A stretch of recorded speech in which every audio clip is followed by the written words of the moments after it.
Hello, everyone, and welcome to another World of Sasquatch.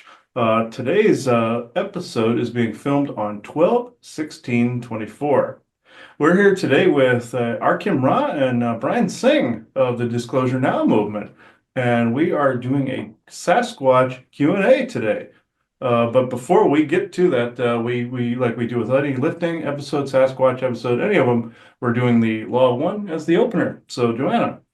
We are all one, and when one is harmed, all are harmed. When one is helped, all are helped. Therefore, in the name of who I am, and I am one with all there is, that only the highest good be done. We pray for you, your friends, your family, your loved ones to let healing energies in. Let them love you and nourish you and bring you to your highest good.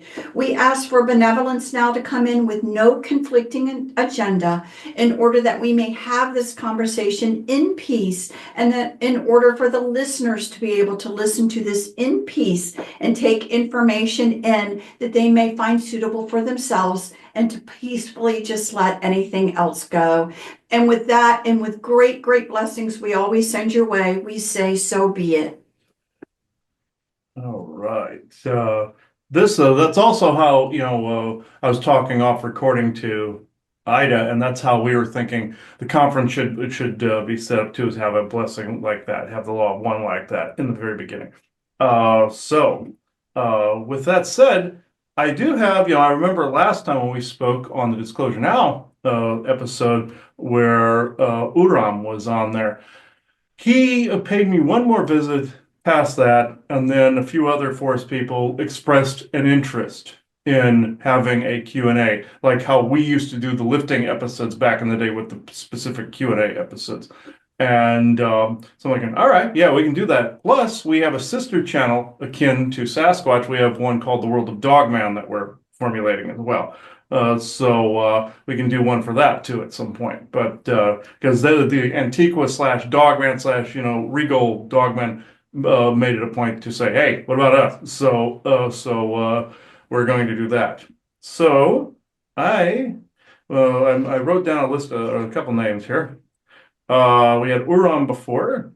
This one was named Roradam. And then also one that also, I don't know if more than one want to speak today. Is it going to be Roradam or is it going to be Telnorskis? Telnorskis, okay. Telnorskis, I will give a brief backstory here. He is literally the very first forest person I ever encountered. So, in any respect, channel or otherwise. So, this was back when I was in Nebraska. We'd always hear rocks hitting the side of the house. We didn't know what that was then. And then we figured out this was forest people doing this. So yeah, throwing pebbles, throwing all that, and we took us a while to figure out who that was. And so and in Prescott in Arizona, we had the same thing, rocks thrown on the roof, all that there too. So so with Telnorskis though, he's a different breed of him. He falls under Anakim versus just Sasquatch. He is literally he would be like the elder, like the Genghis Khan of the Sasquatch world, where he had a bunch of children. So a bunch of children, grandchildren. He's one of the ones that actually came from space versus here. So And that's yeah. probably important to know, because just like people talk about the Anunnaki and their long lives, there's something similar that happens with him. And I guess with the ones I could think that are still, of course, outside of, the earth. So one of the things I was hoping that he would talk about would be a little of himself, and of course, a little bit of that galactic history of, their group basically coming down to colonize, to be a part of the groups that came to Earth long, long, long time ago. Because I think it will be impressive. People won't realize when they really try to wrap their head around how old he actually is. Mhm. So I'm hoping he will talk about that. So I don't know if you two have anything to say before we go into this at all. No, nothing to say in particular. I mean, I guess I'll have questions to ask him. I was going to say, because he's Anakim lineage, then that means that he's very long lived, Anakim Sasquatch, and then that means he goes way back. And you're mentioning the Genghis Khan lineage, like he might literally go back all the way to the times of Genghis Khan and before then, is what you're saying. Mhm. Yeah, and like one that I channeled by the name of Segron, he's the elder of Spirit Lake, Chad Wagner's property. He said he was 20,000 years old. So Telnorskus said he's considerably older. So it's he was around in the times of the original Asgardian time frame and everything. That's 500,000 or more years. So that's uh pre-Ragnarok time frame. Wait, did you say 500,000 Yeah, years? yeah. This is that would be the time of the Ragnarok, the explosion of Asgard. So that'd be roughly around that time. I believe he is roughly around that. So that somewhere in there. And we haven't even gotten into Titan races yet. And like Crumb, for example, he's millions of years old. Tens. Chrome? Is that as in like Conan the There Barbarian? actually is a Chrome. Yes, yes. So there actually One is. thing that I'm curious about, that might seem unrelated, and maybe it is so with the Bigfoot and Sasquatch, the forest people, really, that's what we should call them, right? Mhm. I'm a little more or less experienced, so really, I more just have a lot of questions. Okay. I know that I've definitely encountered them and stuff like that in all my different lifetimes in the programs, but my memories of that are pretty limited. I definitely know they're real and stuff like that. But one thing that I'm curious about is I very much so sense that one thing that I'm curious about is the ant people who exist upon the Earth and also Mars and a lot of different other places, but their relationship with the Sasquatch, like what's that like? I'm kind of curious about that. And then that's just something that I like to talk about when we're talking about people call them cryptids. I think it's kind of a silly word for them because they're just different beings than us, and it gives this connotation that they're like just like animals or something, but they're usually very intelligent creatures. So I kind of don't really like the term cryptids. But I feel like they're kind of in the same territory where I know they very much so both exist. And I do know that I have memories of the Montauk Project. They used to have surface dwellings, but now they're just below the ground. And then I know that a lot of that stuff's a higher vibration, and I wonder if it's maybe a similar thing too, where they're kind of on the same wavelength as the forest people, where they're also phased into just maybe a higher vibration of reality or something like that. I just want to learn more about the ant people because I know during the Montauk project we did a best way to put it would be like a genocide. You'd call it a war against them, but I mean, we just kind of exterminated them and made them run and hide. Um, and I feel really bad about it, and I really want to just connect to the ant people and learn more about them and honor the memory of them and the fact that they exist because I was instrumental in erasing that from our history. Okay. So maybe it seems off topic, but I hope it makes sense. Yeah, well, No, that it makes does sense. make sense. All right. Let Brian reconnect. I'm gonna join on my computer here. All right. That's just fine. I'll wait till you get connected there. Mm, okay. It's being ran. Look at there we go. All right. Now wait till he gets on. There we go. That looks better. Okay, hopefully I'll sound better. Okay, yeah, there we are. If anybody also on the shows in the future, here's a weird reverb in the background. The metal arm to my microphone has a spring on it, so when sound hits it, it goes a little bit if the sound waves happen to hit it just right. And so people are curious about that. So it's not the computer, it's not anything else. So, all right. Okay.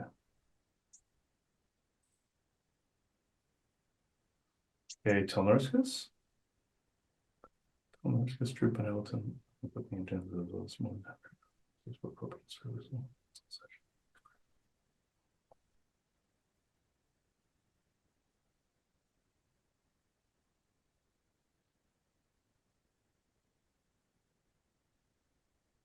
Forgive the interruptions. These types of discussions usually don't come without interference. not only to the human brain, but to ourselves as well. He timely made fresh tower busters when people purchased them recently. And that upped the ante as far as the energy field went up to be more receptive, the saturation of the energy. To us, he says it feels like a warm summer breeze, and I have to agree. Now, this is going to interest people. I can give you a rundown of my own history. In order to do that, I would have to give you a rundown of a few little galactic points. Now, what you know of as Sasquatch, forest people on Earth, are the descendant lineages of those that came from Atlantis and Lemuria and various parts therein. But there are elders that are the different tribal heads of different, you don't want to say faction, that is the wrong word. The proper name would be like elder, essentially like that. Yes, I know, Isaac Elder Squatch. Yes, yes. And so in this, already prepared for. I have my Jessica, the Cryptid Huntress, Karen Squatch pin on. So Yes, yes. I've got one of those too. I don't know why I'm not wearing it. I didn't think of that. They're excellent. I highly recommend anybody checking them out there. She's got some great merch. Yes, yes, yes. Us forest people do have great merch out there. Yes, and some is reprehensible out there as well. So, not from the aforementioned party. So, I'm just saying that the elders, there are different ones, different parts of your country and North America and other parts of the earth. There are elders that are attempting to guide the descendant lineages back into a place of communication with your own people. Those elders, such as, say, Segron, for instance, of Spirit Lake, he is 20,000 plus years old. The other clans leaders are roughly that. We lost a few back in the 2020 period, but there are others that picked up the torch that were of the teachings of that generation. You know how in generation to generation passes, sometimes, no pun intended, the 100th monkey can ensue by which the generations enunciate, let's say, different bits of information and change bits of things. This was not the case this time around. Some of us have the genetic memory to carry it further. In this, though, myself, I actually came from a different star system altogether. I know in previous channels in other programs I said more the Pleiades, but this was not entirely correct. It is more of a spatial dimensional space by which then exited into the Pleiades. This is hard to explain if you do not know the physics.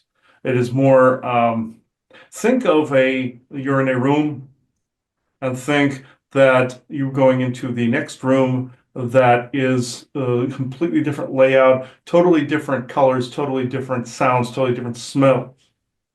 Now exit that room to go outside. That's essentially what we did. Now, I myself was engaged along with a good friend of mine, Levick. We engaged the Orion contingent back during the times of the last, you would say, the last Great War. Roughly the end of part of the larger portions of it was roughly 500,000 years ago. What this ensued was the ones you know of as the Orion Greys broke through from a parallel dimension into your own. We also spotted this, and so did many other races that basically lit up the cosmos to prevent them from being conquered. These particular Greys were a version of yourselves from a parallel universe, and they were bonded with artificial intelligence. This also began to infect Atlantis much later on, but the time frame I was in originally, where I was more like yourselves, would be roughly in that time frame. Now, I say like yourselves. I'm still like yourself, but with a different, how can I say, frequency, sound, pitch, modulation type of abilities, like our descendant lineage, but I literally can shift and create my own dimensional pocket at will and can actually step outside of what you know of as time, space, and dimension. We had to accomplish this in order to keep ourselves hidden long enough to continue our race, our species. Yeah. When we came to Earth, post invasion period, we began to colonize. We began to take other members of our tribes and they began to seed part of the Earth. Other races seeded the Earth too, long before the Orions arrived. And a lot of that original terraforming capability was still in place. If you look in any random part of your planet that has those basalt pillars, the geometric pillars, you are not looking at a natural formation, you are looking at technology. So, with that said, they were just stopped in mid-formation. Therefore, they look different than any other structure, and also the Earth grew around them over a long period of time. That was slightly before my time. The galactics that were originally on Earth, millions and millions of years prior, were the ones that created that technology. I myself, roughly 500,000. Now, my energy was there in some places, but then as an oversoul, I took an avatar form. Now, fast forward to now. The races of the forest people that you interact with currently. There are those, of course, the descendant lineages. There are those that also can shift in dimension and frequency, of which you met dear Unam and others. And he's met Fuma, Simar, Mirnak, Morak, and all of them of Arizona, and Kiosa of Arizona. I myself am related to that tribe, or should I say they're related to me. They are literally my descent lineage, along with Sufas, the elder, let's just say a youngin, being at 15,000 years old. The rest of them are in their hundreds, not thousands or tens of thousands. They would see me as literally older than dirt because I was around at the time of the second seeding. The second one would be after the Orions decided to perform scorched earth to the solar system. So, with that said, at that time, races began to construct the Agarthan realms and live underground. Now, fast forward again a little bit to when certain hominid races were experimented on and created, such as your Neanderthals and other races, Australopithecine, any of these type of races. Some had our DNA, some had other ET DNA. This is why they looked slightly different than one another, and then they intermingled. Now, you had your Neanderthals that were not what you expect them to be. They were more like the orcs from Lord of the Rings, as your wife files would put it. They were more cannibalistic. They were more, let's just say, gross.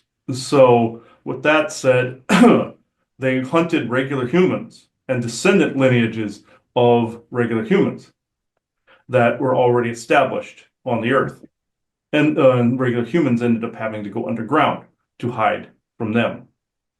Now, fast forward again to the Atlantean period. From that time, that's when the portals across time were made, entryways into your dimensional space were made. This is where your transhumanism comes from, is Atlantis, and this is where your Bermuda Triangle and all the triangles on the planet that are time fractures and rips in space-time are from the Atlantean Lemurian Wars. Now, nowadays, what am I exactly? You would see me as a Sasquatch forest person with all the same attributes, with all the same looks, if I were to phase into your frequency. Again, the only difference is I literally generate a pocket around me. I literally am my own dimension. as are humans. You are walking dimensional, universal. No, Isaac, they're not flesh sacks. So this, you know what I'm saying. You are literally a human uh, here, but you are literally an over. Okay, so when people talk about how we choose our reality, choose our frequency, choose our future, sort of Mhm. with how we tune ourselves into reality, Yeah. that's what you're speaking to. Yes, this is what I'm attempting to translate. Yes, I literally can create my own reality by attuning to that manifestation as if it already is occurring. And it sounds to me like your ability to do that is probably heightened much more so than a human's would be. Yes, and even our descent lineages as well. Yes, and our cousins, which would be you guys. Like you're in your movie 65, where you saw people coming to Earth in the pre-asteroid period and such. That is actually what occurred in that time frame, from what I understand. But now you are descendants of those that are now that have forgotten those times and have been told something totally different. Uh, in today's uh, time frame, I myself do sit in my own dimensional pocket, one that I have, as I've said, created. If you came to what I have made, Odin's done the same with his version of Asgard, and other beings have done the same, where they literally have copy pasted. And Atlantis and Lemuria still exist somewhere in that respect, and also within what you know as the introverse, the worlds within worlds of dimensional spaces. I have a forest and cave system that, with members of my family that do come and go from that particular pocket. I communicate to you now from that particular pocket. Again, no different than you making this Zoom call. It is essentially the same, and it is actually a quartz vein that intersects that particular dimensional frequency that interacts with that of underground, or you would say, you would call it the Agartha network, but that is not entirely accurate. Now, I will say before I go into other questions, I know, Arkim, you had the curiosity of the ant people. They came around in the times of what you would call, or they were around much further back, in the time frame I was from, but also they really came into prominence in the two floods later on, the Younger Dryas period, which would be your Atlantean flood and Great Flood, and also one later on that affected during the Sumerian time frame. What occurred was this. They were a race that originally came from the Nine Realms in your Scandinavian mythology. That would be Asgard, and your nine planets are the openings to the Nine Realms. You have Vanaheim, which is Venus, etc. Now, with that said, they were literally on a landmass on Asgard. At that particular time, they are an upright, sentient ant race, at least the one that I saw then. Some have de-evolved into other things, but the one specific one that you are asking about also inhabited Mars, what you call Mars, and various other areas of Earth. They also helped dig out some of the tunnel system that some of your extremely ancient peoples were running away from the aforementioned Neanderthals. They helped with that. And they also helped again when the Great Flood took place. In some of those same areas, like underneath your Mount Ararat, for instance, the tunnel system that is under there, they helped dig that back in the original time, in the Paleolithic period with the Neanderthals. And also later on, it was added onto in the time of the Great Flood. The next one came in your Sumerian period. That would be more attributed to Noah. The one from before, there of course there was some genetics that were saved and animals that were saved and replanted back on the earth. So you're getting two different time frames actually that are in the Akhidic. Now, when it came to rescuing people, what they did is they helped like some of your Native American peoples. They helped some of your Middle Eastern peoples. They helped great many people find their way into the Agarthan tunnels underneath when there are far more people under there. As far as now is concerned, There's just descendant lineages and bits and pieces and ancient structures in there from that time frame, and even further back. It's layers upon layers. Structures are built upon the bones of the civilization previous. So, and our people are no different. In that respect, if you were to see one of those ant people in their prime, they would literally be an upright, two-arm, two-leg ant person with either the mandibles or a human-looking face. And some of them still have carry that. Like I said, some de-evolved, some were attacked to the point and their genome were taken to create more monstrous concoctions by certain unnamed gods out there, I will say. In this respect, the ones that are left, there are some on Mars to this day living underground that are a separate descendant lineages that stayed there from the times of Asgard and even past the time where Mars got ripped apart. Now you have the ones under the Earth currently, not many, that are of a slightly different shape. They would look more like one of your ant insects, but they would still be walking on two legs and sometimes four, and they would have more of an ant-like appearance. That those were more of a genetic concoction of the gods, we will say. And you would say Anunnaki, but I also fall under that category too. So with this said, that those are more the genetic concoctions, like I said, about the Neanderthals. The original ones. There is a group of them left that do hang out in a different dimensional space, like myself.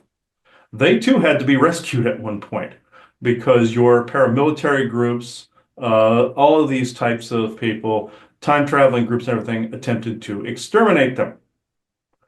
So knowing that they would attempt to aid humanity. Now, they are very kind people, very generous people.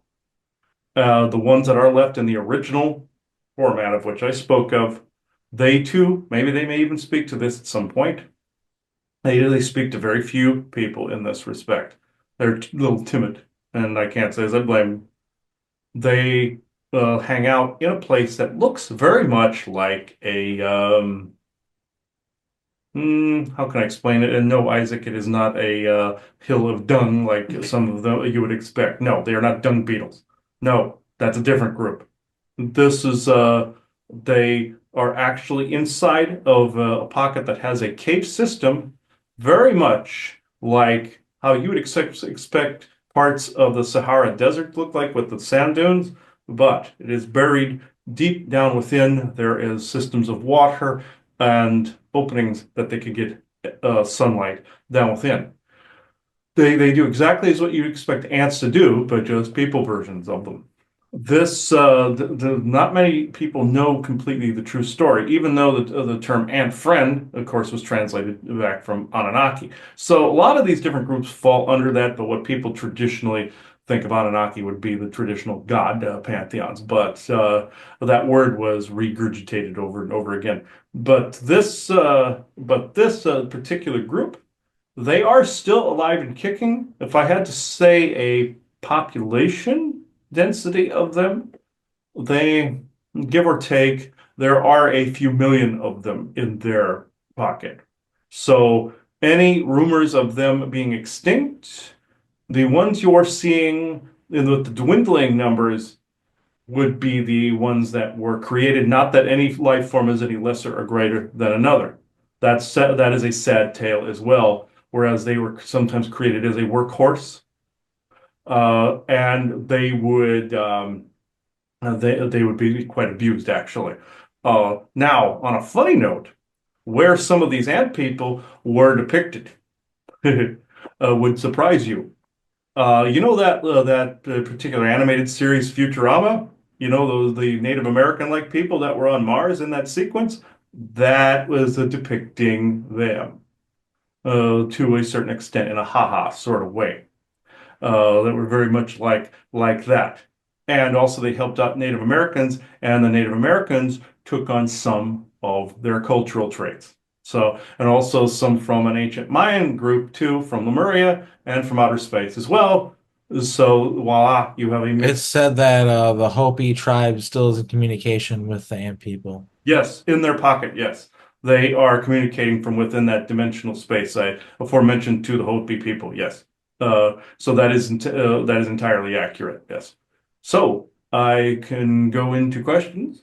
Well, just to follow up on the one we're talking about, because I know before we aired, actually we did air that Arkin was bringing up some questions. And I think one of the things that has been left bothering you, because you were saying, Arkin, that you felt so bad because you were under the impression that basically one of the projects went in and was trying to completely annihilate the group.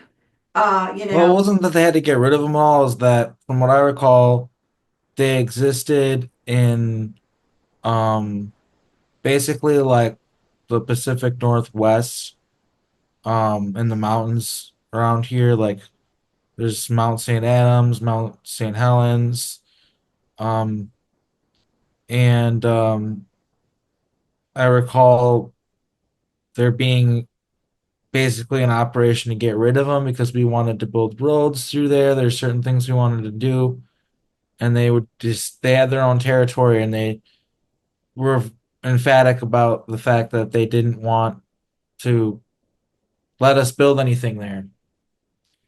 They wanted it to be theirs and be respected as that, and they didn't want to share that space with us because we don't know. Well, I would say it's because we don't respect the land, but I guess that's me just kind of assuming things. But I just remember that I don't remember for sure exactly why, but I mean it's kind of implied. Like we just wanted to get them out of the way to chop down trees and use the land and build things up. And so that was something that happened. Not exactly sure the time period, but I do know that happened. And I know they weren't just in the Pacific Northwest, but I had an experience where I went to go camping here, and it was on Mount St. Adams, and I connected with the memories of that, and also the sort of resonant frequency of what was once there. I guess sort of like the ghost of what happened. Mhm. Yes, you are seeing correctly, Arkham.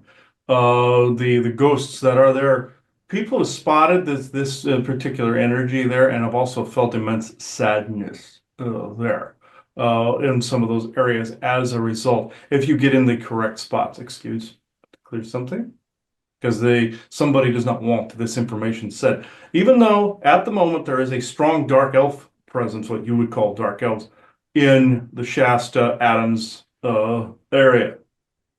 Then, in the time frame before, there were those particular ant people, and they wanted to keep that area intact. They were holding the space. They were holding the space, knowing who would want to occupy that. So, what you saw, Arkham, was actually within a time travel program, and the within that time frame that you saw them, it was actually pre. What'd you say? How can I put this? Pre that of the Dark Elf invasion. This, unfortunately, eliminating them gave rise to the Dark Elves pulling their shenanigans, let's say. The Dark Elves are responsible for setting off Mount St. Helens to begin with. So they used a particular bomb that canceled out the matter on the side of the mountain, therefore ripping loose all the pressure underneath. This was not only to destroy part of the area, part of the human settlement, but and cause a false flag and cause a big to do. More so, it was to eliminate any remaining ant encampments in the area that were survivors post that ancient period.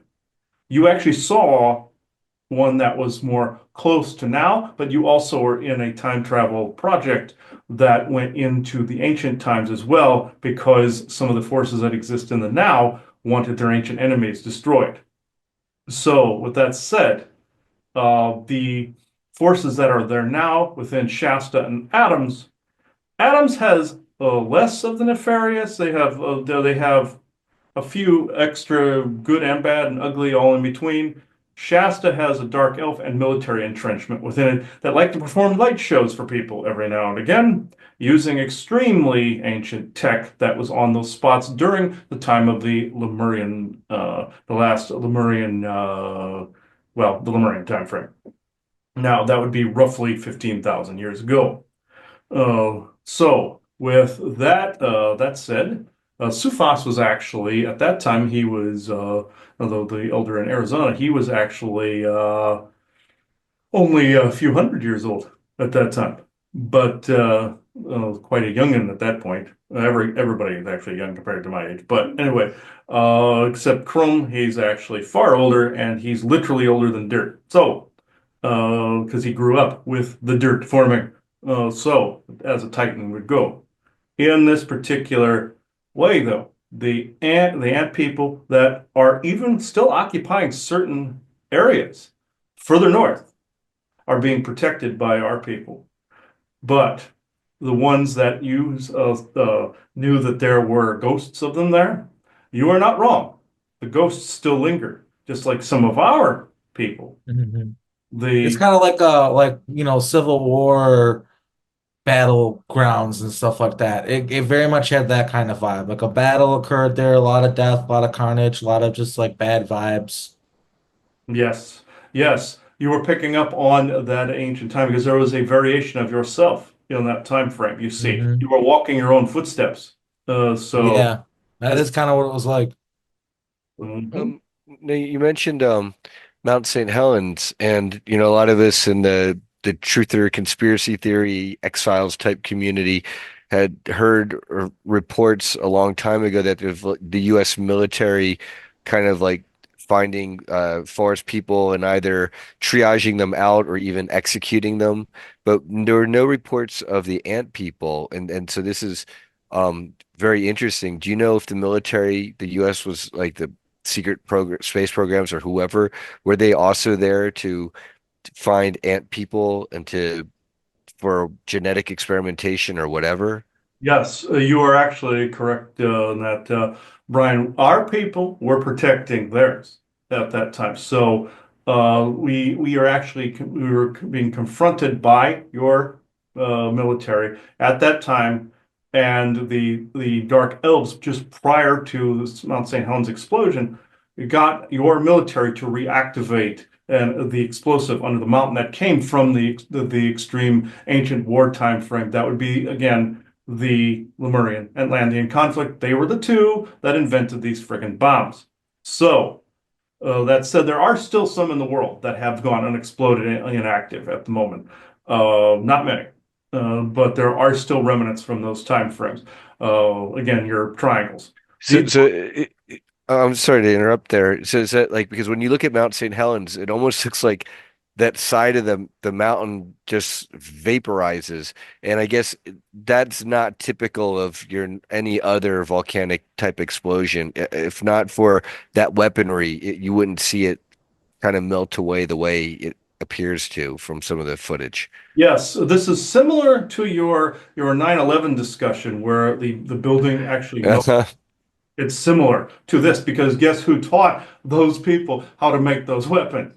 So it's similar only to the human capacity to create, you see. So with the other bomb, it was actually one from the period that was activated and set off. But the Dark Elf, you call them Dark Elves, showed the government at the time how to activate it.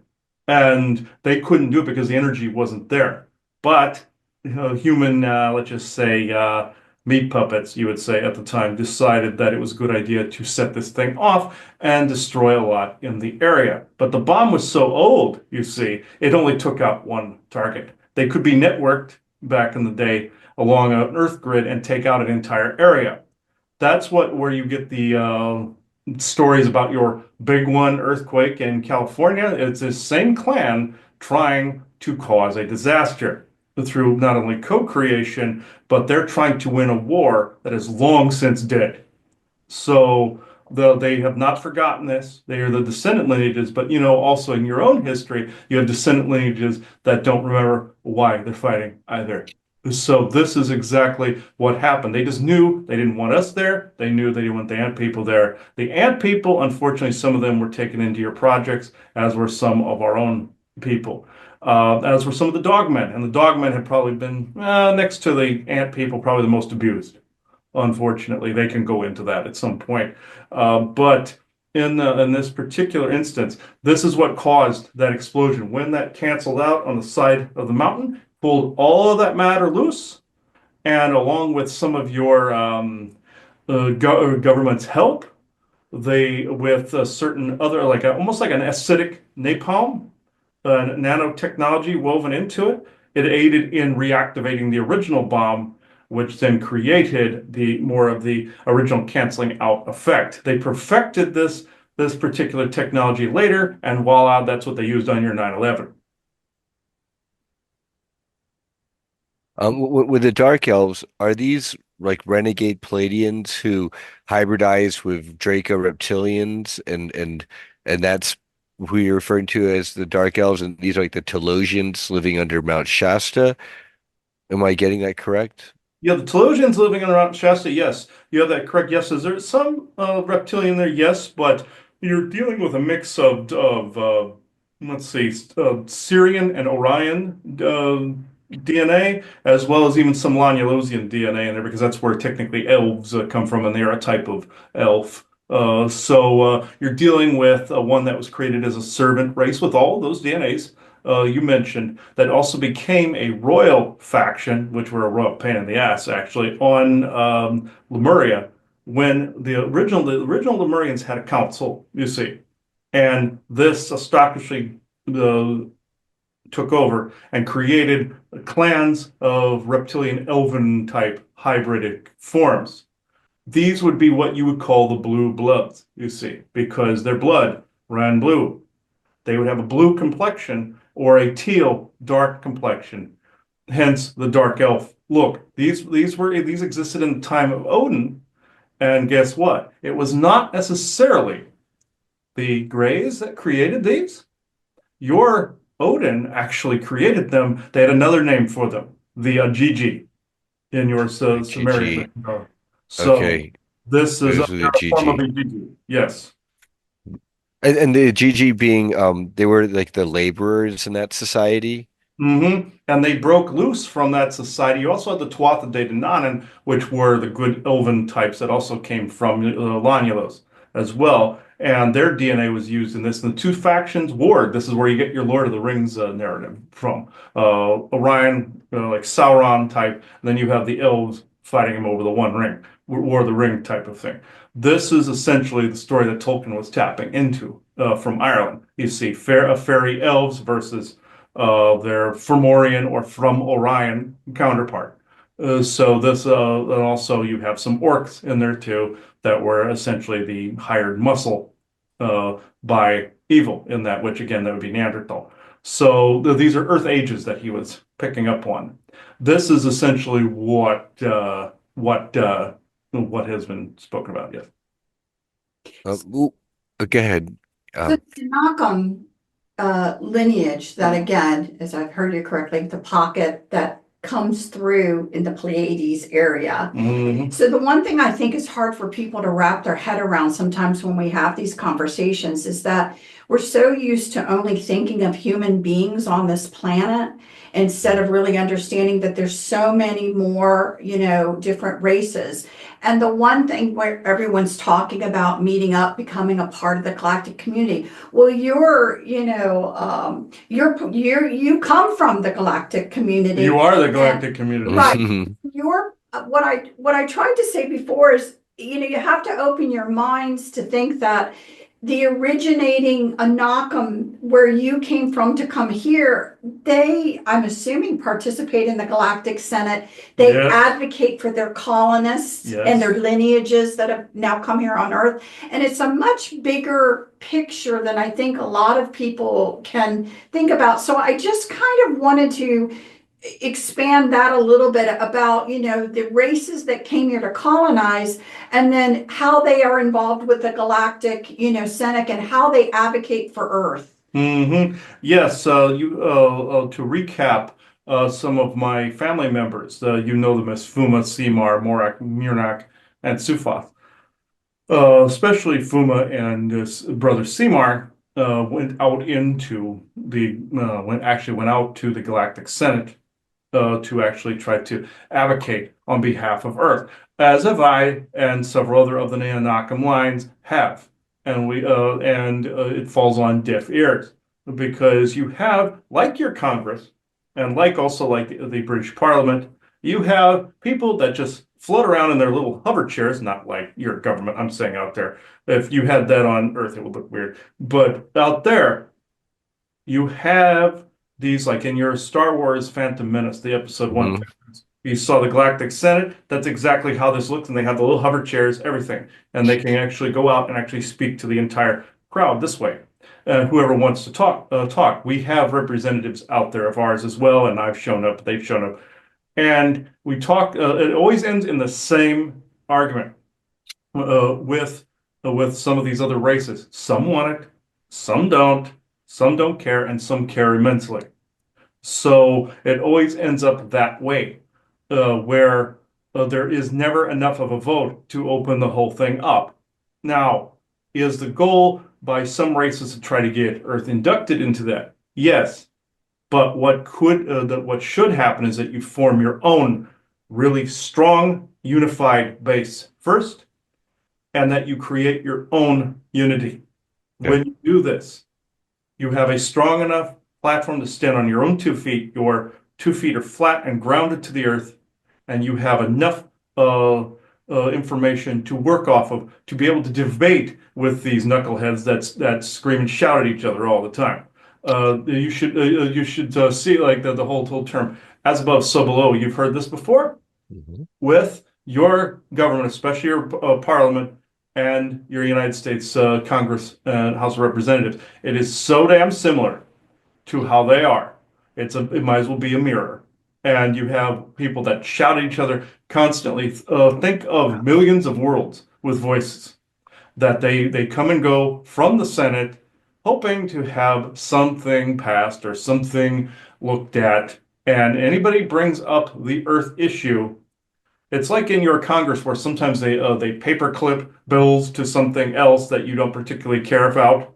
If they don't want the Earth issue talked about, they will literally paperclip it to something else that people don't give a rat's butt about, or they will staple it to something or paperclip it to something that everybody hates.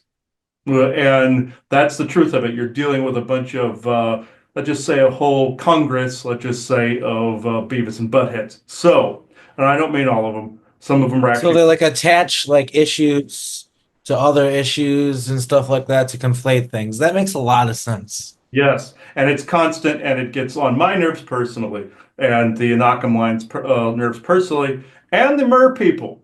They are quite perturbed with this as well. Because they know if Earth was joined in with the galactic community, and I don't mean forcibly brought into the Galactic Federation. That's what some other groups, a faction of them, have planned, to where they're trying to get Earth up to the, let's just say, just up to the line of approval. Say if you're applying for a credit card or insurance, he likes to say, and you get somebody helps you get just above the line, just the minimum requirement to get a credit line. It's the same thing. Your cabal and your Martian Germans are attempting to vie for doing this, and other factions are attempting to either stop them or vie for the same thing. Or in case you have your valiant Thor as well, where he's attempting to help build a federation in your own system. And Injured Cold as well. Even though they're company men, they are attempting to find loopholes and things of that nature that will allow more of a sovereign space here. But this is how it is currently.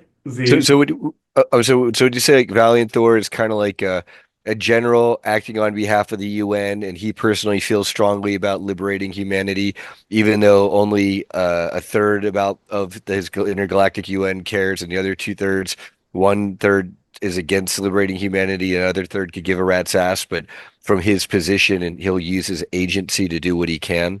Yes, that's exactly it. The his people have been in this system for a long time. So if you've heard of him coming from anywhere else, it's not true. They come literally. They were on Venus in different dimensional space that you would know in your Scandinavian myth as Vanaheim. During the times of Odin, as he was forming the nine realms, you have the Vanir and Aesir war. The current standing of the Venusian people are a mix of Vanir and Aesir DNA. So you have Asgardian and you have the original Vanir. So the current Nordic type race that originally then began to occupy that space is a mix of those two DNAs. That's why they look Scandinavian, you see, a lot of times. There are other races that mixed in after a while, and Venus is a port of call when it comes to some of the bureaucracy in the system. But Valiant Thor is one of those that try to spearhead fixing things like your business, politics, religion, things of that nature, to try to not upgrade it. That is the wrong choice of words. It's more like fix some of the indoctrinative dogma that the Orions decided to plant in a long time ago. Not that there isn't good things about some of these spaces, or academia, another one. As you can see, your academic structure, the way it is a slight pain in the ass when it comes to the alien topic. You say, Oh, we hate it. Dr. Courtney Brown and the Farsight Institute can attest to that, and having to battle to even introduce the ET question into academia without being laughed out of tenure. I wanted to ask, if I may, about you talk about the Orion Grays, and I've heard of the Orion Group, and then I've heard of the Draco Orion Empire, and then I've learned through communications with the Draco Reptilian Queen, who is against the Draco Empire being subsumed by the black goo. hmm. You are getting, yes, pieces of true pieces of information. You have different factions at work as well. You have, like with the Orions, for instance, I'll actually start from the beginning. You have Orion Greys, the shriveled up, scrotum-esque like forms that walk around with it. Oh my, that's Uh, so s- rude. the scrotum Greys. Those are different from the meat-eating Mitra Greys, who are the Greys crossed with the Draco with the sharp teeth who eat people. That is different. That is a genetic abomination, as far as I am concerned. So that of the and great offense to them, because I know at some point they can hear me. Now, you have another creepy abomination, which is the aquatic Draco, which is quite scary, actually. And they sit again in a pocket, like what I do. They can And, control and weather, all that. So yeah. Christopher and Joanna, or no, it's Christopher and Buddy did a spontaneous live cast about the aquatic Draco. Apparently, they're similar to the monsters from the Jeepers Creepers movies, and Mm. they're really nasty. And then there's a lot of them. Not to sow fear, we can deal with them, but it's better to be aware of them so that we can Yeah, exactly. fight. Yes, they are literally around the area of your Devil's Triangle, and they are literally in another fractured pocket. This it's not necessarily Introverse. Introverse is the worlds within worlds. That is your nesting doll. They literally have created something of themselves that sits outside of that, and there's millions of them, but they can't really come in except through mind fuckery, you would say. And every now and again, one comes through, and then your military and them have to deal with it. But with the Orions, you have your Orion Greys, then you have other groups that were eventually created, like some white elf type groups. That he calls them Lancaneers. They're these white elf looking type ones. You have also those are essentially the tall whites in Charles J. Hall's material. And you have also the groups on Lanulos, which they come from there, and you have the intermixed peoples and descendant lineages of both of Cassiopeia and you have some Pleiade, you have some Lyra, and you have Tall White that are also elven, half elven type people, and groups of like Indrid Cold with some Nordic as well in there. If you went to Lanulos, you would see a multitude of colors and heights. And Indrid's more the pure type esque, beyond the pure white type ones. He's 7 feet tall. Then you have ones like Elena and Vesa that are the shorter one. But also with the Orions, you have the Orion Greys, then you have some of the elongated skull types, like your Akhenaten and people such as this. Some of them are the elven groups too. People mix these two up. You have Orion, more interest, engineerish type, like Akhenaten. Then you also have other ones that are engineerish type, but they have more emotional attachment to them. You see, you have ones that the DNA was stolen, they were created over here. Then you have the more older race, the Tuatha De Danann, which is also, they were created as well, but much further back. Then you have some of the reptilian races, your Draco like raptor types. You have your white royals. You have your aquatic Draco, which those were essentially created a long time ago in your Paleolithic period by not just Orion but different galactic races as well, and also time traveling races such as some of your Orion Greys because they cut across space time. And what they did is this particular race carved out their own pocket and stayed put, and they were dormant for a long period of time until recent, which they're being dealt with as we speak, and quite favorably, I might add. But also the Draco Queen that you were talking about, yes, they have their own royalty. And this may shock some people, what I'm about to say about that grouping. The you have the whole some of the ones in Egypt. You have the some of the ones in some of your Scandinavian mythology. You have some of the ones in your biblical and Grecian mythology. But that particular royal line, that if you looked at one of them, you would see the scales of a reptilian, but you would see also the face of a cat. And this is also where you get some of the Lyran lineages from, you see. Also dragons as well. You have cats and dragons that are essentially the same. There are good dragons. He has encountered good actual dragons, and I will distinguish between Draco and dragon. You have the cat piss smelling Draco, sulfur like demon like ones that live underground like troglodytes and make people kill each other with their telepathy and raptor type and shitheads like that. Then you have dragons that actually help and aid humanity. Some have been easily controlled and manipulated, while others are more than happy to help people and talk to them. This queen you speak of falls somewhere in between, sometimes more or less with her own interests, but at the same time, there have been alliances formed that probably either A shouldn't have or B should not have remained. They were better off suiting themselves in some corner of the earth somewhere. But that is as far as I know with them. Excellent. May I ask, speaking of, so as far as when we talk at the pyramids of Egypt, for example, are all these pyramids, and they're arrayed like the Orion belt, right? And so that's like the Orion group.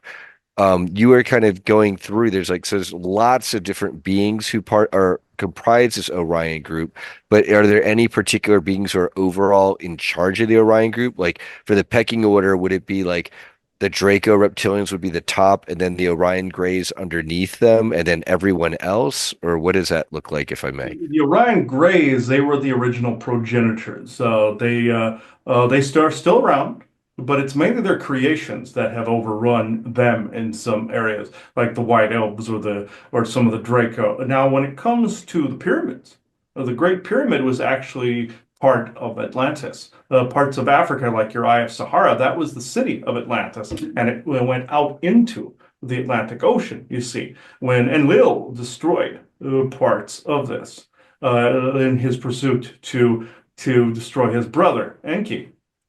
This is what caused a lot of the disaster in Egypt, where the sand was turned to green glass. Fast. This is from the nuclear weapons that Enlil dropped on the city, you see. And the pyramid at the time was actually a power generator. It still is. It can still function if somebody would turn the damn switch on. The one in Alaska is actually still active from that time frame, but that pyramid was around at that time, then was retrofitted later on by a group of elven type engineers. They attempted to retrofit it around the year 8000, and they began to retrofit it to be a more of a hydrogen type of generator. The humans that existed at that time decided that these new people were scary that came out from underground and dimensionally, and they wanted to kill them all. And they did. These people that were in the pyramid at that time were akin to your dwarven people that were in your Skyrim or Elder Scrolls mythology, whereas they were the creators of the mechanized machines and all this. And essentially the same also goes with the dwarves of the Bifrost as well. These guys were essentially an elven engineering type of group. You would see them as more Vulcan types, logical in nature, just like the ones, the Dunmer in your Skyrim lore, the fictional lore. So this is essentially them, and these humans killed them and took all the metal and turned it into weapons and jewelry. Now, around also your Stonehenge, around a similar time frame, there were some elven people killed by some more barbaric type humans up around your Stonehenge. That's why you see the elongated skull type people with axe wounds in the back of their head. May I ask about Stonehenge? Because on the one hand, you're citing Stonehenge and the Druid history there. And then on the other hand, there's imagery of Stonehenge being like put together. It's a fake monument. And so what is the reality? Was there a real Stonehenge and then they've recreated it with like the fake stuff, or what what happened there? As I said before, layers in history. Whereas if you really wanted to build propaganda about your enemy, would you not do it over the centuries? This though there is an actual portal network, it was a portal hub on a ley line intersection there. You see, where in the Great Pyramids the same way, it was a portal station in and out. So the look you're seeing is exactly how it would have looked, except it was added on to. There are remnants of the original still there underground and partially above, but they wanted to make it look as though it had just been built. Very much like your Tartarian Empire, when they attempted to cover that up, now they make it look like it was nothing more than a band of barbarians. So this is the same thing. They're trying to make it look like something was made up, when in fact there's ancient technology that people walk past and drive past every single day right there in front of their face. It's the stone technology that is there. Unfortunately, they've also talked about this on your Outlander show with the stone portals. So I say unfortunately because she hates it with a burning passion. But as what is it you called that show, Harlequin novel on acid? You called it. But that this is they depict the stone technology correctly with that. You don't necessarily always need a circle. You can have an archway, or like the torii gates in Japan. It's the same shape. The Ontumban race in Japan, actually, they're the proto-Japanese race, created those. Those torii gates, basically that actual gate with like the left post and the right post, and then the top lintel, and then like the ornate little thing on the top. Those, what you're saying is they could use technology to basically make that into a portal, and then when you walk through it, you're going through just like turning a mirror into a portal, or the Montauk Project, putting a portal on the wall. Yes. And that's so then, because when I mean there's a spiritual concept of the Torii gate. So if you're walking, when you walk through it, you're spiritually passing through a gate. But here you're indicating that there was times in ancient humanity's past, in Japan, for example, where those gates were literally more of like, no, a literal portal. Yes, you are correct. And when they were in Japan, you see, they found certain grave sites that actually had a repeating command over and over again in ancient Japanese. And it said door open, door open, door open, over and over again in more of a computer-like coding, like you'd see the Matrix type of coding. This is exactly what they did is they would command the door to open and they would command it to a particular spot. Now, the ancient Bifrost was connected to this, whereas a certain emblem or symbol, like in your Stargate show, would depict a location. Like your Garden of Eden story with the angel with the flaming sword, that there was a portal there as well that would have that particular figure, which was Enlil, by the way, that would come and go. Now, with the Japanese ones, that particular coding that was on the gravesite that fell into mythology, that fell into legend, and they just saw that as just a repetitious spell command after a while. It was actually a voice command that was also in with tall white technology as well. They would base it on sounds and chirping noises. There is a gate in Peru that operates that way, where they would stick their large head into this thing and make a chirping noise and then go through it. This is why Charles J. Hall would say that the tall whites sounded like chirping birds, you see? So it was like that. They would use sound and just say it, or say a word or command. The Untumbans would say a command in their language, and it would usually mean open door or door open. And that's where the mythology around those portals came from. Are the Intomans the Olmec looking people with like the really broad faces and their broad noses that they did the statues of, like the Olmecs or the Toltecas, or is this different? It's slightly different, even though the two did cross paths. There was another race that you would just call them an ancient Mayan type race that came from the Pleiades. And this is where also some of your Lemurian descent lineage also came from. The Olmec heads are more depicting some of those people. Usually cargo runners, by the way, some of the cargo running type of ones would be more built and bigger. And also there were giants that were that big as well in the Mayan as well, and the as well as the Untumbans had larger people, that those heads are actually the actual size of the person to scale. So that was depicting them. Those particular heads were actual, then became conduits. They carved them based on channeling, the same as him doing this with myself, creating an edifice by which those particular beings could communicate with some of their descent lineage. You have the Japanese that have done the same. You have the Chinese that have done the same. Pretty much every culture on your planet has done the same, depicting those that came before. But in Japan, they made it more literal, like they revere the ancestry, and they actually have statues that depict those particular lines. You say so, like your Abe no Seimei, for instance, he was one of those. He And, was. and by doing that, by doing these statues and the busts and the depictions and the sigils, for example, even on a gateway and saying depicting like through a rune where you want to go, that is essentially creating a quantum entanglement. Yes, And a particular letter or number will have a particular frequency, you see. And if you have a frequency by which then that particular letter or number attributes to over here instead of here, then that creates that quantum entanglement and therefore creates the doorway, you see. This is what your ancient Bifrost is. That particular bit of technology bound the nine realms in a gigantic quantum entanglement, even though Asgard blew up. I'll say newly formed, but it's not newly formed. Its pocket is all around within your introverse, and the Bifrost is actually linking through the earth through the middle ground, or you would call it Midgard, guarding the middle ground. This is what Earth is. You are literally in the middle of all of these dimensional frequencies.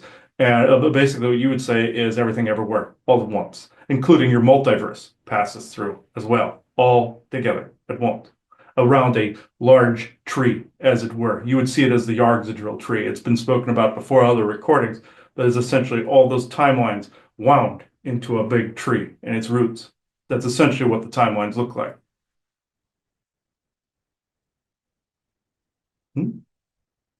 Any questions? No? How about, have you guys thought of any more questions? I know Arkheim had a couple, and I want to That hit the lines up drones. with just what I feel instinctually, and just I feel like it makes a lot of sense with the way time works and how it operates and looks, and yeah, a lot of really fascinating information. Yes, thank you. So Yes. Arkim, you had spoken earlier before, because I know we kind of got off on more of a galactic history conversation, but I think you had spoken before that you didn't feel you knew a whole lot about the forest people. So any just generalized questions come to mind that you'd want to know about? Um, are you guys in fourth or fifth density or something like that? You would call it this. There really isn't a number attributed to this. It is, again, it's more like the winding tree. But in this instance, where I personally am located, if you were to come to that spot, and this applies to Asgard as well, if you were to come to this spot, your energy, your body would not be able to handle the energy. It would feel extremely overwhelming, and you would probably burn out, like being Yeah. dark. And this seems to be a common theme when we interact with different beings where there's an energy difference. Sometimes people say that is part of the reason why people even forget encounters that they have with certain beings. It's not necessarily even because the being stepped in and made them forget. It's because they stepped into such a different energetic space that when they step out of it, when their mind readjusts, it's like it forgets. Mhm. Like for instance, even I've heard of some experiments where it was when humans were first testing out some of these craft to go certain places, and I can't remember what it was. It was like the guy had put like stones or sand in his pocket or something like that in order to be able to remember where he went, because otherwise he would like forget. He needed that. He physically take something in order to ground his memory when he got back so that he wouldn't forget it. So Yes, yeah. that is true. Most people attribute it to mind wipes, which, yes, that has happened. Like he remembers being on Lonulus and some memories in that particular dimensional frequency. What was explained to him was, yes, their government does do mind wipes, but also within a particular frequency, also when he channels, he doesn't always remember because the energy is way up, you see. So that's why recording is very helpful. But with this, though, you are correct. It is essentially also, he always attributes it to a Fantasy Island episode where Rourke's daughter comes to the island and she remembers all that came before. But when she leaves, she doesn't remember. That's an actual thing, what you just said. Within the frequency, you build encoding and decoding as you go along. The brain remembers this. When you cross back over into a frequency that is slower moving, you call it higher and lower, but it's actually faster and slower, whereas the molecules are faster moving, even by a little bit. It would seem like a leap to some of you on Earth at the moment. You go there, formulate memories, and then you come back. You begin to forget some of those things. And also, of course, government mind wipes and ET mind wipes do not help. This will change in the coming years, but if I have anything to say about it anyway, it's a bit of abuse. He calls it abuse. But in this, the the frequency difference makes all the difference. There are some things that even all of you have spoken to each other that moments later you don't remember because it's spoken in a particular frequency. People have done this. They will go into a room and forget why they walked in there. That is timeline changes. Where you may have gone in there in a particular for a particular reason, in a particular idea, and it's no longer valid, or something is mentally messing with you, or that's also attributed to alien abduction as well. But on topic, the point is you were in a particular frequency of creativity, let's just say. And when people create art in those frequencies, it sends those waves outward. That's why certain art affects you in particular because it's in that moment of time, in the now moment or in the moment of non-time. It is more akin to the realms by which some people are bringing it in from, and also they're bringing it in from a place they have either been or came from to begin with.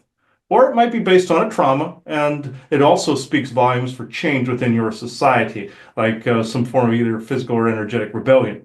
In either case, you're connecting to either something that must be corrected, or you're connecting to somewhere where you have come from or have been, if this makes sense. Makes sense. Yes. It's like some songs take you outside of time and space. Yeah, that's makes sense why we use it for Montauk and for mind control programming. But also there's been strange phenomenon where I guess this would make a kind of a good time to tell a story.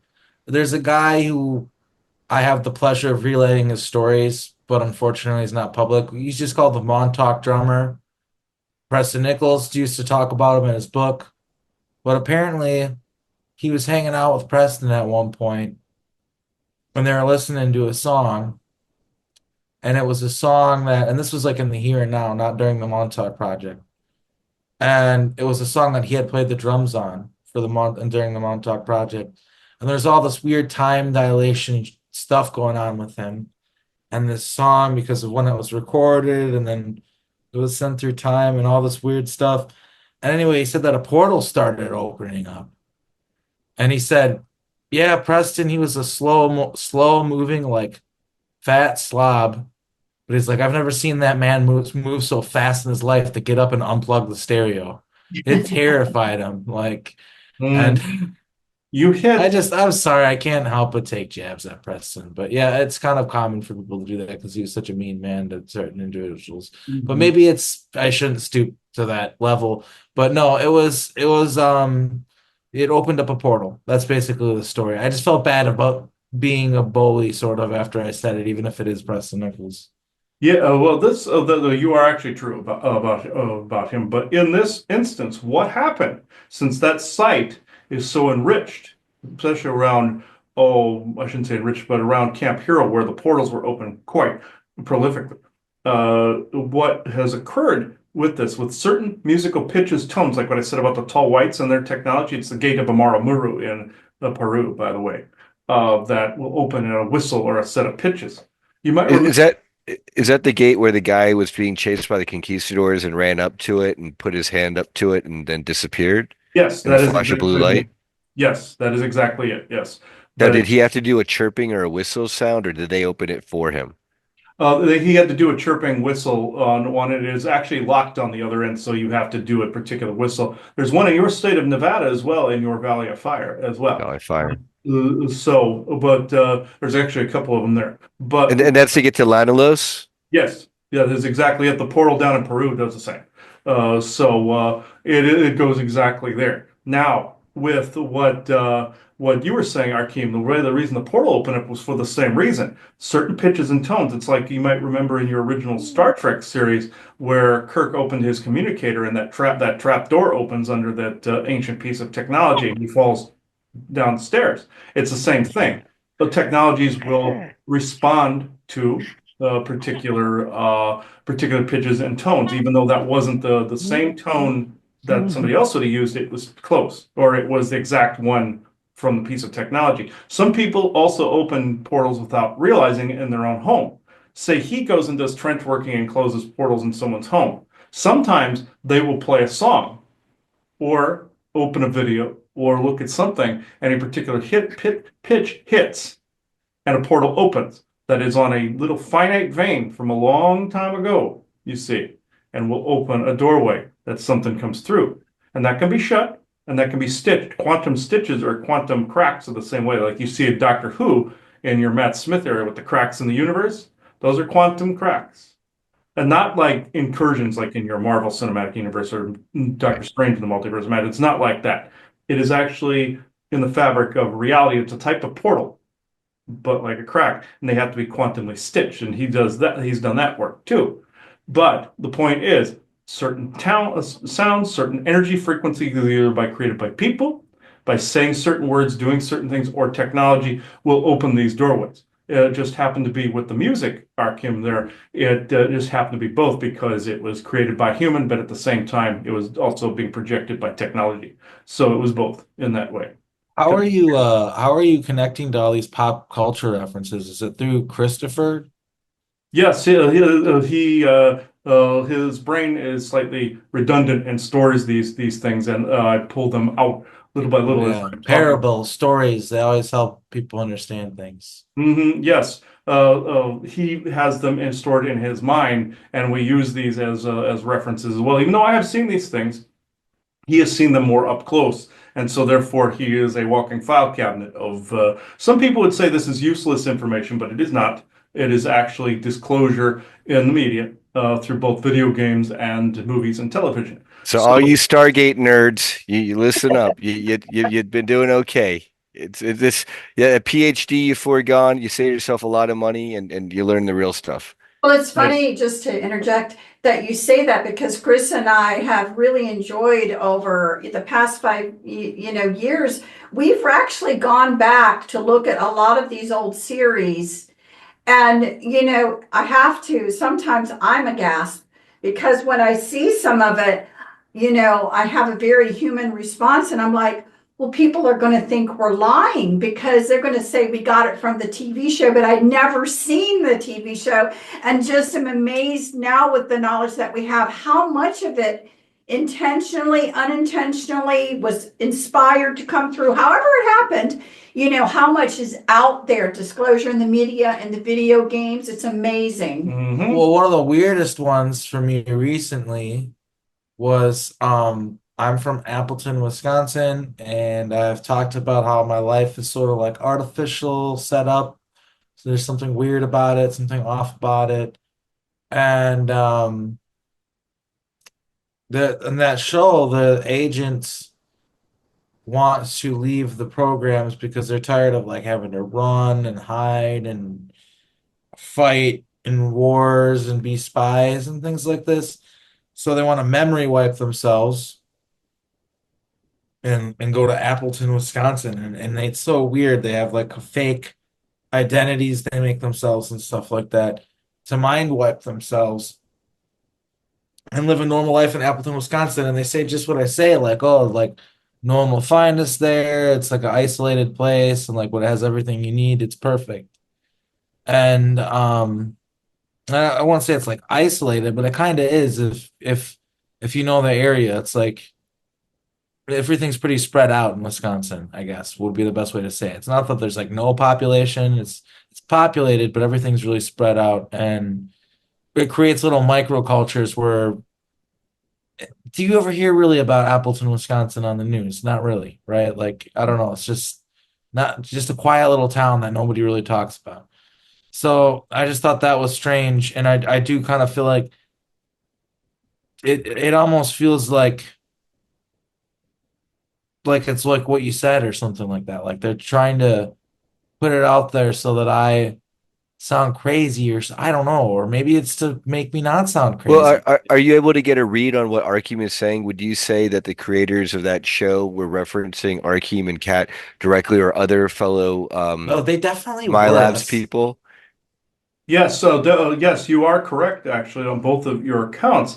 They're referencing a broader swath of people that have come and gone from a place like Appleton, Wisconsin. You see, and other places similar to it, where they will pick a place that is, I don't want to say nondescript, that's disrespectful. It is more of a, it doesn't get as much traffic, and then yeah, wipe their own memories and stay put. But it doesn't mean that they wouldn't have a cue to bring or clue to bring those memories back. You see, if need be. So they would just live a normal life and retire. You see, like in your Men in Black, where they'd wipe their memories at the end, like Kay did in I believe the first one. And so it's it's been a while since essentially I watched it.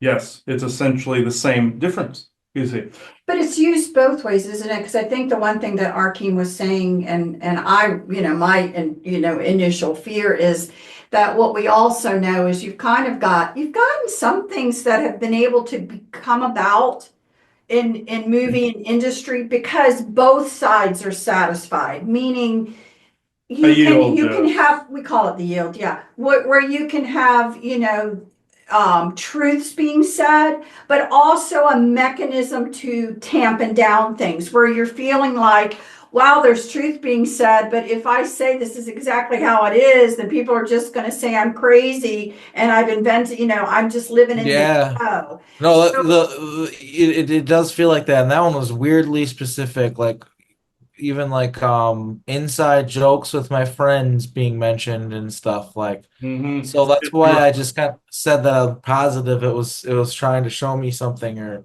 clue Yes, me this into was a something. synchronicity that spirit was and your oversoul were attempting to show you. Yes. so from what, and you can correct me if I'm wrong, if something has changed, but the information that we had been receiving in the past is that we're not at a place where it's just pure, let's just say benevolent disclosure of things. There's kind of what we call the yield in it so that it could be utilized either way. And so, with again, people that would hold on to it and you say your story and they'd say you're just crazy, you're just holding on to this story. That right now, and again, you can correct me if I'm wrong or agree with me, that right now, a lot of these things that are still making their way out in public are kind of part disclosure, but part, let's call it narrative or yield or how I'm not sure. Varying percentages of yield. There has been nothing, virtually nothing, that has not been yieldized, but that is actually beginning to change. Whereas there's a bit of BS mixed with truth. So there are places on the planet that are designated. I don't want to say neutral. That's the wrong choice of words.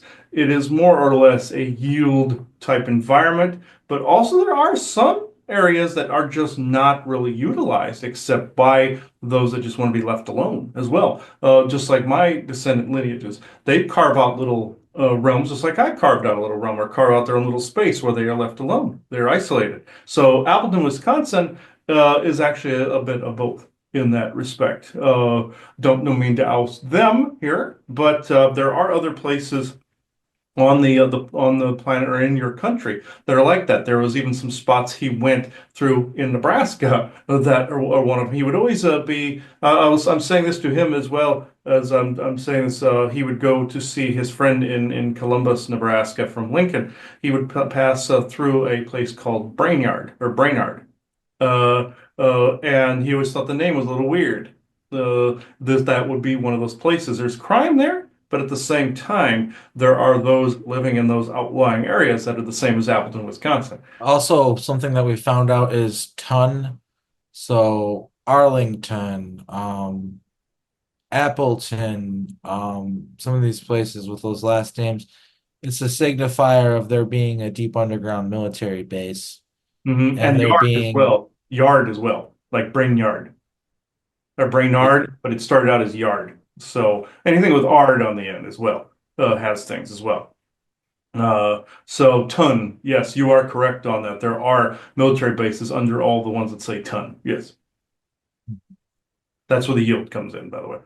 Uh, so, and then there's clones in most of these bases of the people that are on the surface and all sorts of very strange timeline manipulation going on through the with the people's lives, and it's very like feels like it feels like you're in the Truman Show, like they're planning out your life, staging events, making sure you get places at certain times or whatever, mhm. like Well, kind of I'm like a looking, combination between the Truman Show and the Adjustment Bureau. Yes, well, yes. it's true, but this actually segues, I think, actually into a current present moment event that everyone's looking at, like what in the world's going on, and are we on the Truman Show? Are we being watched to see how we react to it? Which That's happens sometimes what to, it feels like. yes, and I think right now everybody's like, I don't know how to react to this, and it is really regarding this whole drone situation. How And can we not talk about it, right? yeah, Right. so I mean, I know there is a fine line, again, we don't want to cause any problems for anyone here. It is an interesting dynamic that, I've even said, if you throw I always am always like, you throw every possibility on the board, everything you could think of, and see what sticks.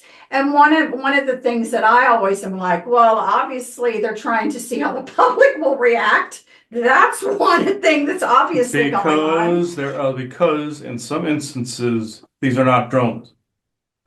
Some of them are ET, Some of them are your military with high advanced tech. Others are distractions. But you're dealing with at least three different things here. And also, where he saw rumors earlier, one had been shot down. That was not completely true. That again, that was a distraction that was posted, and people are basically saying, "Oh, we're going to What shoot." about the videos of them shooting at each other and stuff? Is that real? In some cases, yes. In some cases, no. There's a lot of disinformation out there. Yeah, that's one of the things that's really hard to figure out is because, okay, some of these videos are totally real. Mhm. And then, of course, you always got the charlatans who want to put out their clickbait and get more views. And they put out similar AI videos, all while these real videos are being put out. And then it muddies the waters. And then it Yes. makes people question the whole thing. And so that's a big problem, I guess, we have to contend with is the fact that there's all this, yeah, as usual, big surprise, a bunch of disinformation surrounding the matter. Yes, yes. And also to distract against some of the ET presence as well, that do not conform to that narrative, you see. So you have some that are sometimes they try to make themselves seen briefly, and some have been doing this more and more leading up to this. You have military. Most of what you're seeing are your military, like with some of the Tic Tacs and things of that nature. Then you have some dimensional craft, and you have the actual alien craft.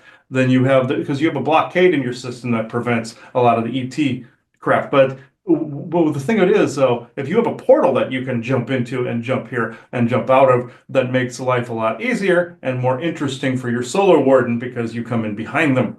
So even though they're expecting things in the front, they think the door is locked behind them. No. It's far from locked, by the way. There's so many doors with so many different keys, you can't lock them all. There With are many doors, Ed Boy. I Mhm. don't know if you know about Ralph, the Ralph and the Ralph memes. Sorry, I couldn't help it. Exactly, exactly.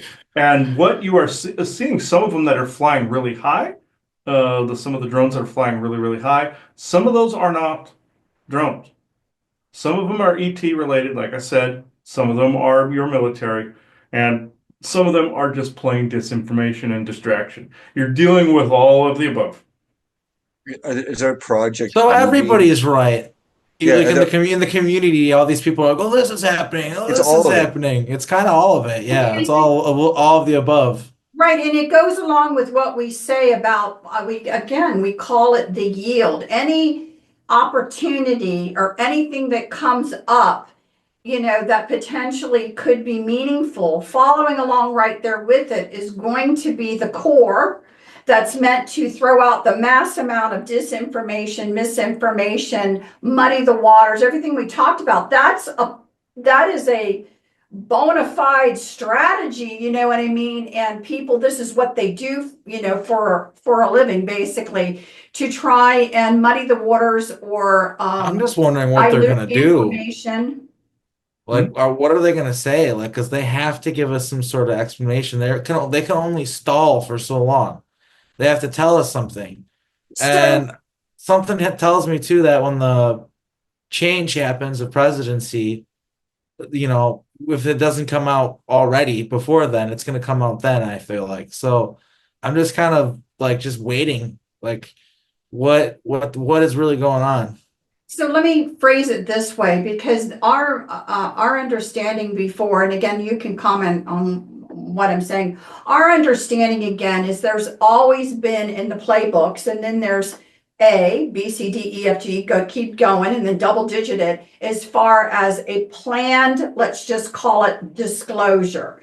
The planned one, the one that they want everyone to accept as the true And history. anything outside of that is considered an anomaly and has to be course corrected. So in general, when you may have let's just call it a rogue that may be trying to, change a little bit of the narrative, then they're going to take a minute, where are we at? Plan A? No, we got to throw that out. Plan B, plan C. How are we going to then address this dialogue within this planned narrative that we are trying to slowly bring out into humanity? And so I think part of it, again, I really do believe they're waiting to see how humanity accepts what's going on, because it will give them an idea of what they can do. I hate to say this, what they can do to humanity, what humanity is willing to tolerate, right? So part of it is testing the waters to see Well, how. also, I feel like it's testing to see our reaction, to see are we going to react violently, or are we going to freak Correct. out? That's exactly what I mean. Like shooting them down or leaving it alone. Right, or paying attention, or how easily can we distract? Or if you ignore it, or if you pay attention. Right. All of this is meaningful information on how you then steer people in a society psychologically, how you move them Discernment around. too. Yeah, discerning the situation too. So there is a test going on here. Big. Yeah, it's been pretty wild to see like the media go from kind of trying to water it down, because that's what they were doing at first.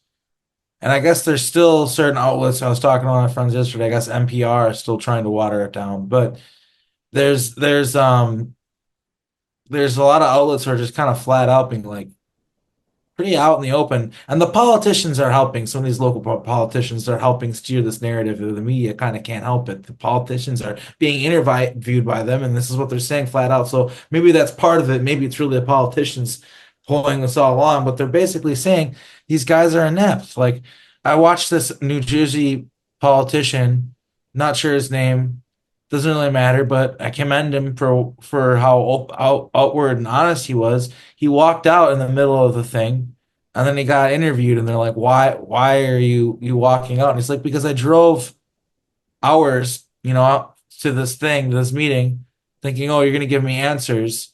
And I found out they held a meeting to tell me they don't have any answers. It's like, what how these people are stupid. Like, what is the like, you know what I mean? It's politics as usual. Like, Some are aware and some are not. The ones that are not are usually the ones getting railroaded or run around. The ones that do, the ones that do know, are the ones that are driving the narrative. You will see a distinct difference between the ones of the outliers and the ones driving the narrative. The outliers are the ones like what you just said, Arkheim, or at least not completely in on the big club. Let's just say, like your George Carlin would say.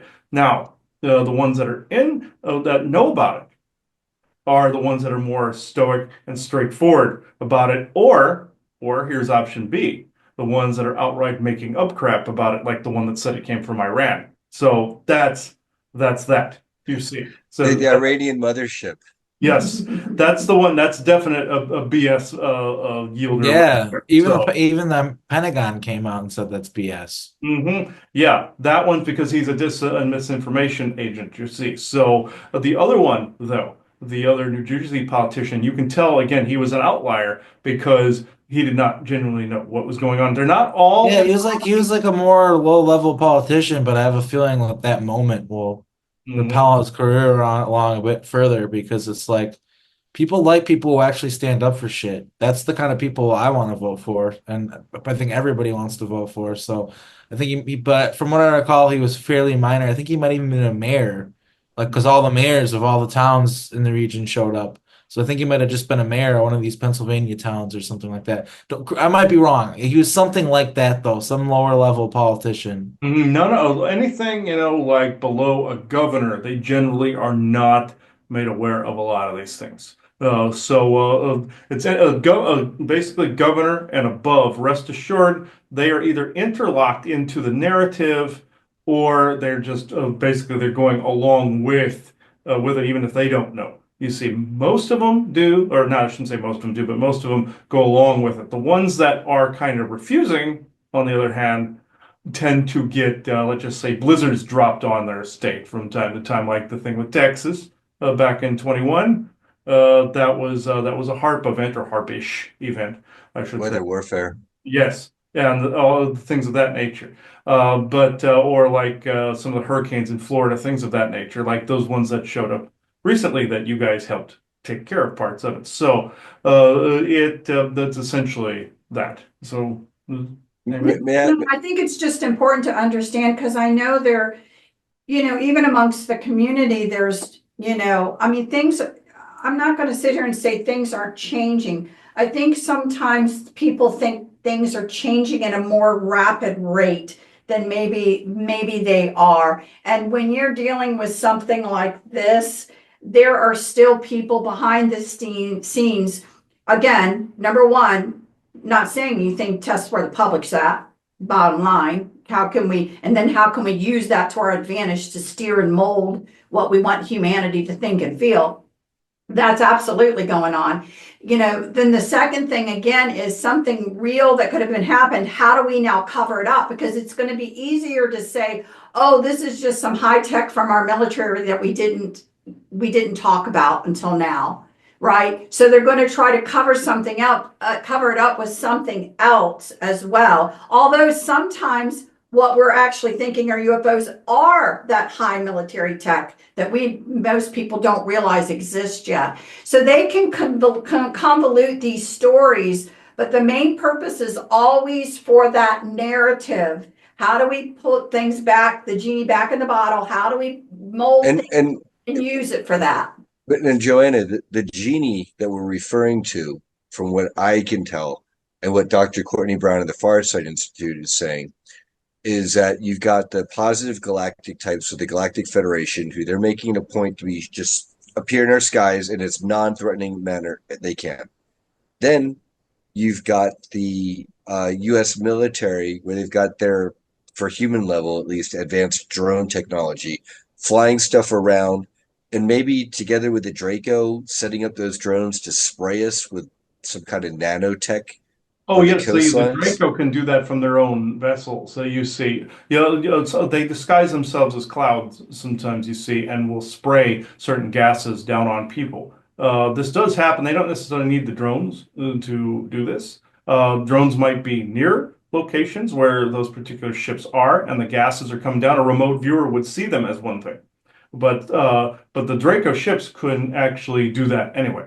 They don't necessarily need the Right. drone. And there is some footage on the internet. I think it's like thermal video or infrared, where it shows like a Tic Tac type ship like farting spray onto like a town, over a town or something.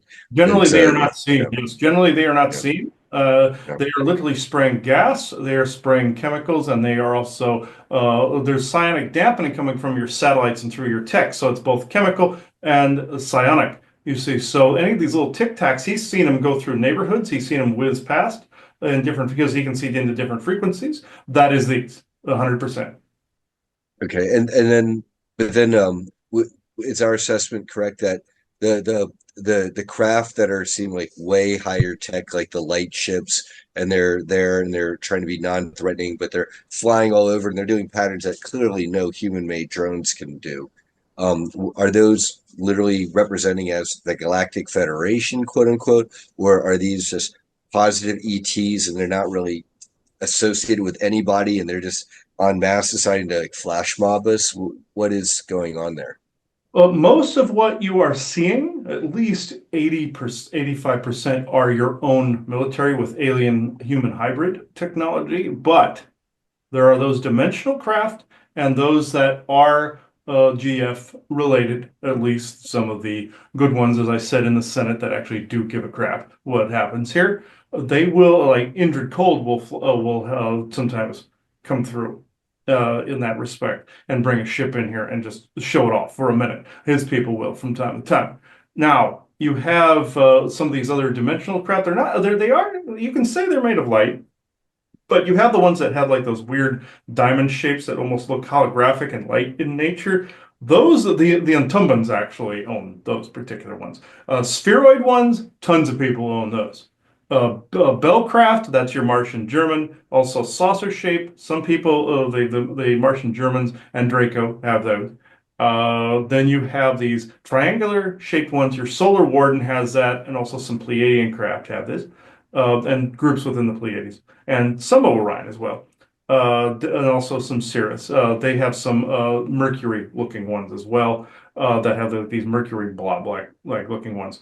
Then you have some Andromedan ships that have come out in and out of like dimensions, and you have a few of like some of the ancient Mayan type ones that are like these other cigar shaped. Then you have these other governmental ones that are cigar shaped types. So I have to ask though, this begs a question, because when you say 85% are human ET, it almost seems to me like, are those negative SSP elements? Because it seems like they don't want all this air traffic, UFO traffic to be seen in the skies. So for them to be comprising 85% of it, why would they do that? It sounds like, Yes, this like if is yeah, it's because it's a narrative The that is being controlled spun. narrative. The control. okay, so now that the galactics, the positive galactics kicked it off, maybe with, and then the military came out and Yep. then decided to flash mob the Yeah, galactics coming out. yes. Any of the legitimate ones want to talk,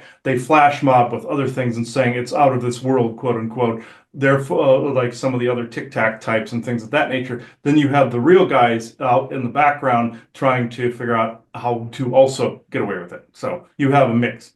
Because they are actually, let's just say, violating certain agreements to break through to flash mob. Okay, Yes. so it's not like they're just free to do it if they can. They are That's a taking, big deal. This is a big It's a deal. huge deal if an ET Okay. spaceship materializes over a city or does something humongous. They are taking a humongous risk, both politically and legally. There are many, many restrictions that some of these people are under. Back during the times of World War II, you had a race, the races, the reptilian races and such, that were helping Adolf Hitler. Then you had another group of ETs, ET human-like, called the Mosen that came in, and then calling that group out for wanting to basically dominate the planet. They helped out the United States and Great Britain advance some of their own tech. But at the same time, then they had to withdraw to a certain distance after certain things had been quelled. Some of the Germans also went underground, and eventually then went into Antarctica, Argentina, and you know the rest there, Mars, Ceres, all of those. So it's a constant back and forth. The only reason you guys aren't speaking German and have implants in your neck is because there's multiple factions, both for and against, and indifferent on Earth, duking it out. German girls are cute. German women are Hmm. attractive, so it's okay. Yeah, I yeah. I have to ask in terms of these ships coming and going. I'm not sure if it was my housemates or who in our area, but they think there might have been a mothership, like almost the size of the town of Winnemucca, hovering over our tiny city here. Is Hmm. that, can you tell me if that's true? And then, I mean, talk about, it's one thing to pop in with like a smaller craft, and pop out, but this was months ago, and with a giant craft. Was that indeed a giant mothership with somebody? And if so, who was that? That was actually another interdimensional craft. I shouldn't say interdimensional. As I've said, there are old doorways that craft can come and go. That one did come from deep space, used an old interdimensional pathway, rooted itself around, and came in above the town. In your area, and also in the state of Nevada, there are old portals, as I've said, both further up and further down in the valley. Let's just say. Your Valley of Fire. Yeah, Valley of Fire. So it's a very extremely ancient portal active area. So they were able to zip in, go above, and zip out. It's like there was an X-Files episode he wanted to bring up, whereas when Mulder gets body switched with a particular MIB agent, the general that confronts Mulder said, "Oh, I just wanted you to see the UFO that I flew over. I wanted to bring it closer to you so you could see it." And the engine corps ends up body switching him with the MIB agent. That X-Files happened, by the way. But that was based on an actual set of circumstances in the Black Projects. But in this, that is true, where sometimes a group will want you to see it. And they'll get close to a satellite, and if they're brave enough, they'll materialize over a town and say hello. So they can also use the oopsie defense with the Galactic Federation. No, I didn't know I did that. Whoops, sorry. were they here because I'm here? Because there's an underground base underneath Winnemucca Mountain? Why here? I mean, I have to add. I mean, I'm It the is only the Starseed. underground. It is the Okay, underground base was the primary thing, but they did get scolded for appearing over the town because there are other ways that they are supposed to be coming in. Essentially, the back door. They're not supposed to come in the front door, and that was the front door. And they went, "Whoops, I forgot." That's that kind of thing. So people would see the craft. You see, I mean, they were literally over the town. And it was like, is that a craft? And is it really that big, or was that just a giant cloud bank? And I'm just gonna like cognitive dissonance it out of my consciousness. nope, that was an actual ship. Did it briefly so that people would actually see them. And the reason that some people are thinking like yourselves are trying to cognitive dissonance out of reality is because it was something that people's brains had not quantified or codified before. So therefore, they were seeing it differently. Just like the Native Americans saw Mhm. different ships coming in off the coast when the original explorers came by. They actually saw them almost like cloud ships. They described them as cloud ships, you see. So therefore, these were not UFOs. These were actual things they had never seen before. The people there, yourself included, had not seen that particular craft type before. Therefore, it was like a flash in your mind, you see. Seeing it enough, your brain will eventually encode it and decode it properly. And then Yeah. do our military have craft that large?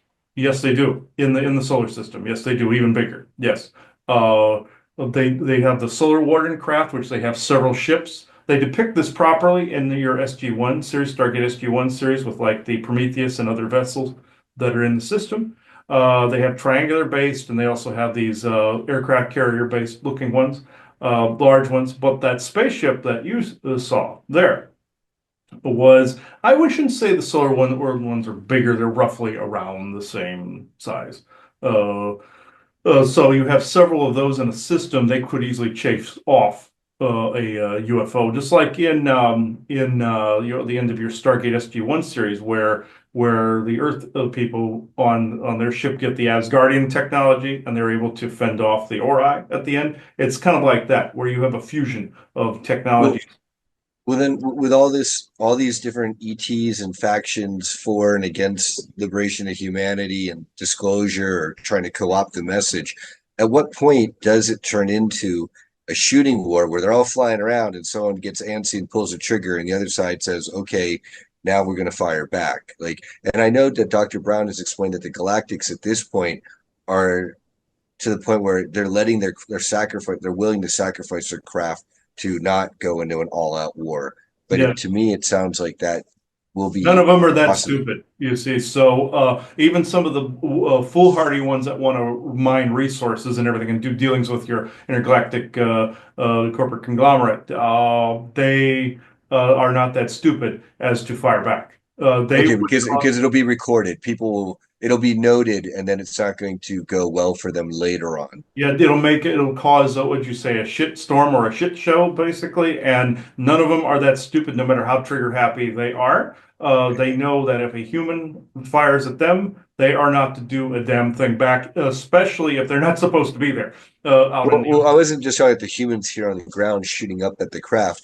I'm talking about like what if, say, there's a negatively oriented SSP craft flying around in the vicinity of, say, a Valiant Thor Palladian battleship, and at what point do they start firing on each other when they're occupying such close airspace? Also, for one, the SSP vessels have nothing on Valiant Thor's group, so they would not have to fire back. It would actually deflect back out the other vessel. Have UFOs been real ones or the ETs been blamed for certain disasters? Yes, but some of them have a particular type of technology to where when it is fired upon, it reflects back with equal measure. You So see. the SSP couldn't shoot down like a Valiant Thor level tech craft, No, not at even if all. they wanted to, Not at which all. is No. hilarious. And then Some Doctor, are equal. Now, some are equal in power if you get nuclear weapons involved. If you have missiles on board some of these ships, what they do have in the system, that is the only thing humanity, and I'm not trying to be disrespectful, that is the only thing your people have on Earth that matches any form of galactic technology in its fullest. That is the only thing that could contend with one of Valiant Thor's ships, is a nuclear missile. it's ugly. Okay. Now, when Dr. Courtney Brown and Farsight Institute, they're making the assertion that at least in this sector of space, in our solar system, the Galactic Federation is militarily dominant to the Draco forces. And to me, that's excellent news. But also, I have almost a hard time believing it because my understanding is that the Draco are so militarily strong, and so They are not an empire any longer. They can have no been longer. so fractured over the Okay. centuries. If you hear any of them talking about how the mighty Draconia Empire, they are bloviating, as you would say. They Got it. are fractured. It's They like the Roman Empire, where there's like the Greek part of the Roman Empire is here, and the Egyptian part's over here, and the British part's over here, and none of them. Everyone thinks that their part is like in charge of the empire, and they're all fighting each other. And yes, meanwhile, the world is trying to heal and recover and move on.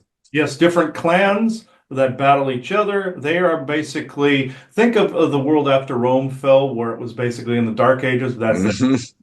But That's you the have to Draconian Empire. remember, Brian, as well, is that if the Dracos have been deemed the race that is the negative race for humanity to overcome, all my air quotes here, those stories of their greatness would be out there in the ethers for channelers and different people to pick up on. So you have to remember that when we say this narrative is being put out, these people putting out the narrative know there are channelers, know there are remote viewers, know all these people exist, and they will flood the airways with their storyline that they're hoping people will pick up and also bring through, because it will help the narrative that they want to So develop. they're muddying the etheric waters to They drive their do. narrative. So Yeah. instead of Correct. leaking stuff on a CNN and Fox News or the Wall Street Journal, they're doing it through the etheric channeler airwaves to see what channelers pick it up and then tune it out to give to Yes. us. Because again, I mean, I don't have one bad thing to say about a channeler because they are picking up Good. on something. Well, I hope you don't have a bad thing to say about a channeler. Right? So, but the thing about it is, again, this is where, again, when we talk about refining your discernment, refining information, where are you getting it from? Because all of this stuff, has been occurring and continues to occur. So I think, the only thing that I could come up with, was that the Draco were an important part of the narrative that they wanted to spin out there, and thus why people are picking up on certain pieces of information. Okay. Okay. And it is good to know because I mean the other thing is there are other elements in our community who are saying, well, the Draco have already been totally defeated. They're no longer around here. Everything's all cool. Artemis Accords, da da da. And so then so maybe if they're over um uh positive or optimistic about the Draco presence being totally already eliminated from the region. What is this when they talk about the Artemis Accords and the space fleet talking with the Galactic Federation around the moons of Jupiter and all that? Is that true or not? No, that part of a lot of that is misinformation or disinformation. So, just like with the Draco, some say, oh, they're gone. Oh, some say they were removed. Obviously, not because the aquatics are still around. Right. So they put a ton of mis and disinformation about themselves out there to overbloat themselves, either their own power or they want people to think they've been removed so they can actually act with impunity. You see, so there's a lot of misinformation out there that also your Martian Germans throw out there. If you want to know one of the main culprits of putting your mis and disinformation out there in your news, look no further than Mars. Okay, so this is interesting. So now I've been wondering who the culprits would be to put out that misinformation. Because then almost like that Artemis Accords, is that like, would that be kind of in line with covering up like the interplanetary corporate conglomerate? Yes. Like, and so it's kind of Yeah, that would like be the we've got club all that this. bind all the races together. One has to clean up what another one screws up, you see. So, essentially, they go by different names to different races, but the Artemis Accords is what you know it as. Yes. Oh, but I mean, I'm sorry. So that is real or not? You're saying Yes, but what you're calling that, it's some of it's mis and disinformation, but at the same time, there are actual laws binding different races. Like if one makes themselves known down here, like what happened in World War II, and oh, okay. had Uh, active.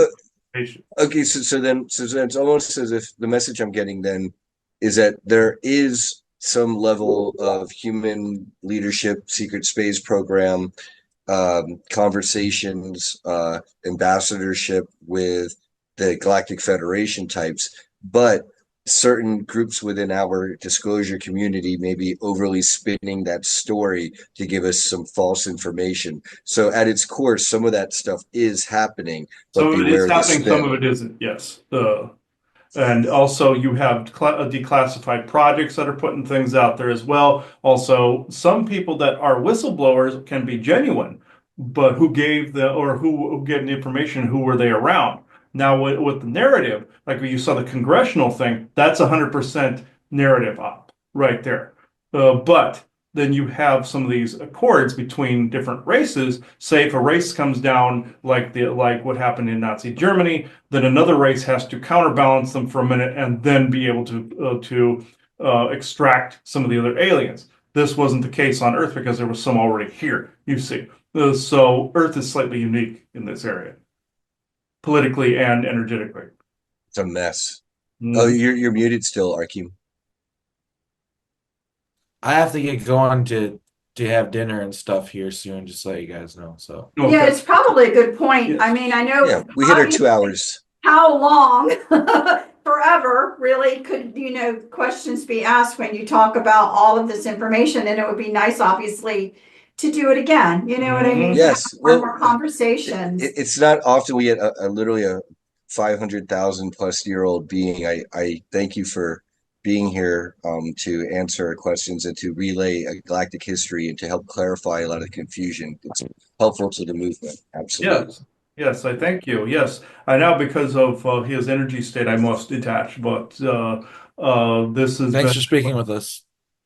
yes, this has been a wonderful conversation. I thank you for allowing me to voice my concerns and history. So I thank you. Blessings to all. Goodbye now. Oh. But Brian, just to say, we've always told you, like we don't like to comment a lot on other channelers, on other things. And now you may be getting a grasp as to why, because things are so flooded intentionally. You know what I mean? It's hard for people to grasp that. So the only thing that we kind of know of right now is that we know it's not cleared up, that all that stuff coming in. And so I always frame it like, well, that's interesting. I wonder, how much, if any of that is true. Is kind of how my first thought is with something, and then trying to see, what other type of information or who can collaborate. But again, not putting down anyone who's bringing in information, because they are bringing in information. It's just where are they getting it from? What is it really all about? And that these strategies Yeah, really are there and exist to confuse. Yes. Courtney Brown was saying he was just talking about how a lot of these channelers are wonderful, brilliant people, but he's basically saying the same thing as sometimes when you give your basically your vehicle, your body to a being to let them speak for a minute, sometimes these nefarious beings will act like they're these love and light beings and give you some sort of message. And it takes a lot to have the discernment to be able to tell who you're dealing with and stuff like that. So Oh When yeah, yeah, I very know. much so come Yeah. in and flood the narrative as much as they can every time something like this is going on. but this is the thing about Dr. Brown is, I think he's used to dealing with a lot of garden variety, I'll say, whatever, garden variety, if there's such a thing, channelers and mediums and psychics. But then there's people like Olivia James or Christopher here who are literally military grade SSP who, you speak to Olivia, she talks about there are ways to tell that you're talking to who you think you're talking to. And I think that, you know, I hope that our Yeah, last I'm not interviews, saying yeah, throw the baby out with the bathwater, No, but not I would everybody never yeah, do yeah, that. And I yeah. think one of the things again is you have to remember that we are in the process of growing personally. So the one thing that I've always said, again, I don't believe in shame, blame, or guilt. If your intention is a good intention to share and bring out information, I will But guarantee you that you're going to look back like we've looked back. We started this actively really in 2017, Chris, even, well before that. And look at all of the stuff that we wow, we believed them and this really wasn't right. How much growth and how much growth. okay, so you've evolved and come along. And I put you in a different category because that's the earnest category. However, some of this information does seem to be having an agenda behind it. So that's Yeah, why I'm a little absolutely bit an more agenda. willing to, And one yeah. thing I can say, sort of to wrap this up, is I've been vocal about different narratives in the past and maybe even this one. I'm not sure if I've talked that much about it yet as far as the different conflicting narratives. And I just want to publicly state that just because we in this community who are trying to get the truth out there don't necessarily see eye to eye on one particular issue or even multiple issues, that doesn't mean that we can't work together and try to figure this thing out together. We're better in it together. So I just want to point that out that yeah, the misinformation and people who are genuine, who are trying to help, who are trying to get the truth out there can be misled. Hell, maybe even it's happened to me once or twice, and it's better for us all to be humble, to be willing to speak with each other, to be willing to figure things out together. Because once we do that, it's easier for us to reach a conclusion of truth rather than something that's delusional or something that's part of some sort of Right. narrative that they're trying to Consensus for get us me to latch to onto. Exactly. And again, I always say, you don't have to find detail to understand. A big enough brush stroke to give you a generalized idea for you to decide, do I want this or not, is really all that's needed. So again, people have to, get rid of a little bit of ego, because no one has expanded to the point of getting it all right. No one. No one. And so, you have to be willing to say, what is my intention in doing this? I'm not going to shame, blame, or guilt someone else if their intention is good. And I'm not going to shame, blame, and guilt myself either if I'm realizing, oh, wait a minute, I may not have seen this clearly, but with more information, I think I'm changing my viewpoint of what I want people to know about, and that's okay. You've always had it in humanity, right? You're either on or you're off. You are right or you're wrong. And that duality needs to go away. And then it will allow for this organic unity that we would love to see grow within the community. Yeah, think about all the times where when you find out the truth about a matter after the fact, you sort of realize that everybody was right from their own perspective, from their own way. Yeah. So it's like, and it's kind of like we were talking about this drone UFO thing. Like, there's some military involvement, so those people were right, but then there's also some actual ET ones, so those people were right. And so now you're finding out that two messages are really kind of true at the same time. And And the distraction was also correct. So it's the distraction is also correct. So there's just all sorts of stuff going on. And all I know is it's definitely an interesting time to be alive, isn't it?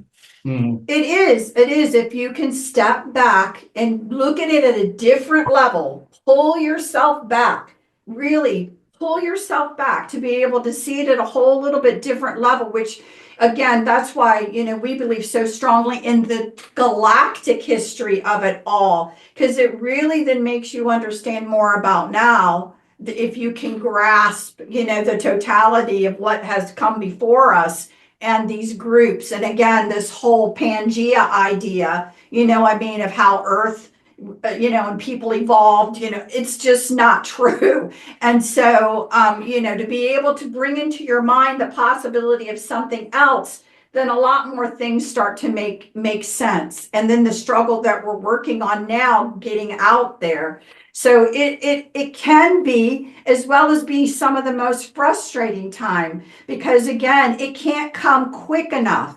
And so for us with our finite lives, right? As Chris says, I don't want to be, 80, 90 years old by the time I'm acknowledged that anything I said had some value to it, right? None of us want that, no one wants that.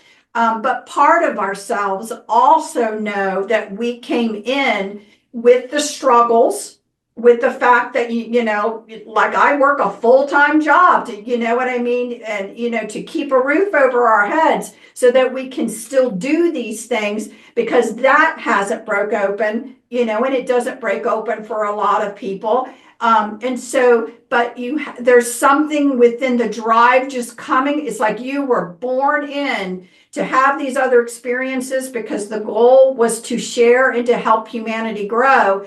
And you just work it, you just do your best. And when you're having a weak moment, it's wonderful if a group is able to form, because at that time you'll need love and support. You know what I mean? Everyone's going to have down times. And so we want to grow that unity to keep everyone understanding that you are valuable in what you're saying and doing, and that working as a group, sometimes you can tease out a lot more information, but no one, if they're saying they are the ones, it is not true. And that is a big red flag, because no one, we do the best to share the information, and Telnorskus was sharing it from his perspective. And they always say, So- you always know the good ones when they say from my perspective. Right. You know, when they add that in. They're qualifying it. They're not trying to be the end all, be all Right. authority. Right. Yeah. So, so we hope, that we can do more of this with everybody, and, be able to have, these conversations, because we believe so much in having a foundational, as many people as possible for kind of that organic unity, but to get out of the you're right, you're wrong mentality. It's not like that. It's more about your intention and being able to grow, from And a in good our intention. in our sector of the movement, there's a lot less of that. Of Yeah. people, and what's good is there's also, because we're dealing with a lot of people who are SSP and Montauk experiencers. You get us together, and you can talk to us separately and together, or I'm using the royal we, and the testimonies corroborate. They're lining up. So at a Even certain if two have point, never interacted before, yeah. if a legitimate thing, you see consensus. It's So, huge for us, because Brian, we don't look at other people's work. We don't, first of all, don't have time, but second of all, you don't want to contaminate your own information by others. You don't want it seeping through. Oh, I know, and I'm hoping. It's really for us to actually have these every moment today that you guys said, oh, this sounds like, or this reminds me of, and you guys brought in, you have no idea how happy that makes us feel when we're Because you like, get wow, corroboration. Because yes. we don't really look at a whole lot. So yeah. it's Okay. wonderful for us to hear that kind Oh, of. your stuff lines up a lot. That's why I refer back to you a lot. Yeah, it's wonderful for us to hear that, because we don't. But anyway, again, I hope we can do this again and continue to do this. Okay, and I will go ahead and if anybody has anything else to add, before that, I will close the circle if anybody wants to say anything else before I do. Okay. Thank you and her friends. All right. Thank you to the forest people. I now close this circle with true benevolence with no conflicting agendas as of this moment in time. Thank you, everybody, for watching this episode of A World of Sasquatch. I'm making this one available in two places. That will be the YouTube channel and the World of Sasquatch Rumble. You will see the new branding logo. You probably already did at the beginning of this, and that will be continued to be used on further episodes. And we hope to also have Q&A episodes on the lifting as well, where it's more of a generalized talk, not just aligned with one race. So thank you, everybody, and thank our guests, Arkheim and Brian Tseng. So bye-bye now. Have a good one, guys. Thanks for having me. Appreciate it. Bye-bye. Bye-bye. Bye. Have a good one. Oh, as a synchronicity, we turned on Gordon Ramsay's Uncharted, and they are off, I think in the south, here, off in the off Florida, I believe, I think, and they were catching like barracuda and these old grunt fish and everything. And said, sees this big bearded guy that's helping him and goes, he won't ever be afraid of Sasquatch. Just like I saw over another Forest People episode, where I walk in, they tell me to turn on the TV, and it's an animated forest person waving at me on an animated show called Smiling Friends, and it's a Sasquatch. So, I find that interesting. It is 8:31 p.m. Eastern Standard Time, Monday, December 16th, 2024. Thank you. And also, we were watching, there was an Ancient Aliens episode that popped up, talk about synchronicity. They were talking about the that fortresses found in the islands off of Japan in that archipelago, and the Dragon's Triangle. I know the Devil's Triangle. People consider that, the Bermuda Triangle, but that's connected with the Bermuda Triangle and the Dragon's Triangle. And you saw that Telnorskus was mentioning dragon distinction from Draco. I find that interesting because. I forgot that was called the Dragon's Triangle, the Devil's one is the Bermuda one.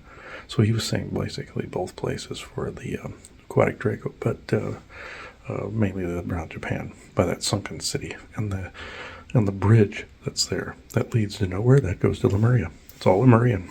It's all Lemurian, like Non-Madal in Micronesia, all of it. That's a naval station there, but yeah. They're nesting basically in Lemurian territory, except in a bubble. So, yeah, I thought that was very synchronistic that it showed all of it. So, and Stonehenge is parallel to the Dragon's Triangle, all that stuff. So, yeah, it is. Just wanted to correct that a little bit. So it is 9:49 p.m. Eastern Standard Time, Monday, December 16th, 2024. Thank you.